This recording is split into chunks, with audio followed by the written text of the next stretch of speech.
So, what do you think about the short film? Boy! Ow, what? Psst, what do you think about the short film, boy? Spotty. Oh, it's kind of boring. What?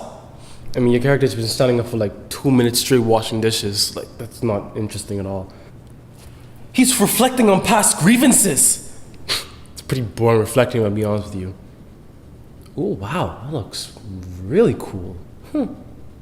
Okay, so no one wants to be that guy who's told that their short film is boring. Trust me, it's like the worst thing you could ever be told. But sometimes you just can't figure out what's the problem? What's in my short film that's causing it to suck so much? Well, my name is Joshua Longley, and in today's video I'm going to be telling you why your short film probably sucks. But anyway, let's hop into it, shall we?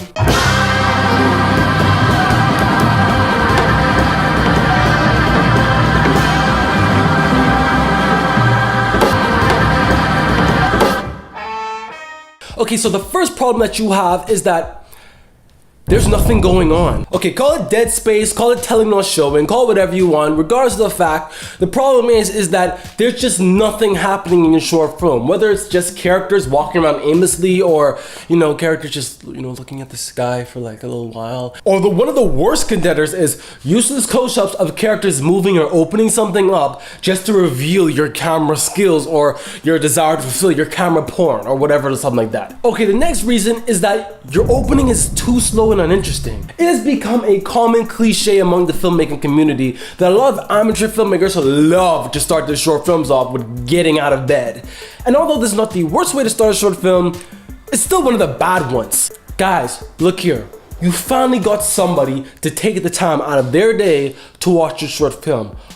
Why would you make them sit through a whole minute of your morning routine?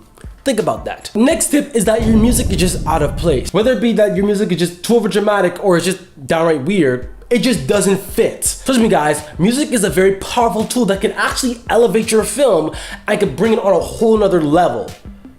It can also be the downfall of your film. This is why I strongly urge you guys to take the time out to actually sift through a lot of different tracks to match the proper tone, the proper mood, and the proper scene of your short film. Choose your music wisely. Don't just jump to the first pick that you see on Incompetech.com. Number 4 is that your character has no goal or motivation.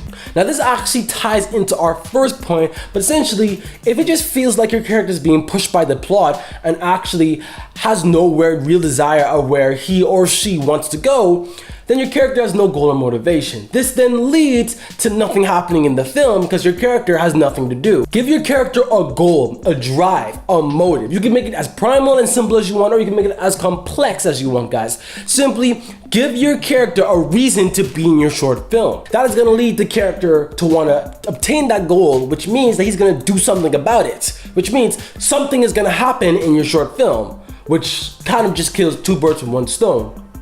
And the last, final reason why your short films are probably not that interesting is your character conflicts are boring. Now I know when you're creating micro-budget short films, the key is to make it simple and to the point, and I completely understand that.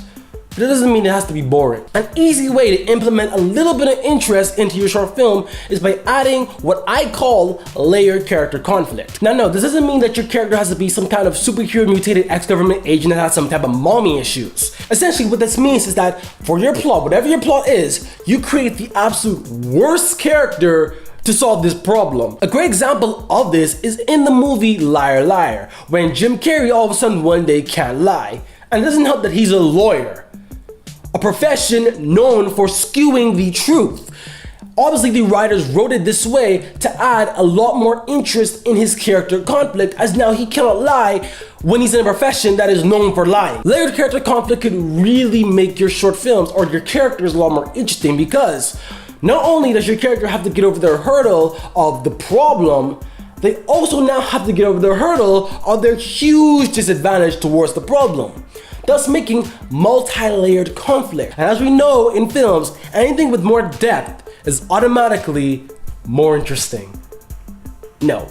But anyway, that's it from me. I hope you did enjoy the video. If you really did, remember to like and subscribe and comment down below, as I really do appreciate that kind of stuff. And also, I am not a filmmaking expert or guru. I still make a lot of these mistakes myself, but I have noticed them, so I'm still able to comment on them. So yeah, these are all things that we should actually be watching out for in our short films, and I truly do believe these things and improving on them will make your short films better. But regardless of the fact, guys, I just want to let you guys know that if you actually do take into consideration what I said today, and you take these tips and try to improve on these aspects in your short film, I will guarantee you, your sucky short film right now is going to become a better one in no time. Thanks for watching.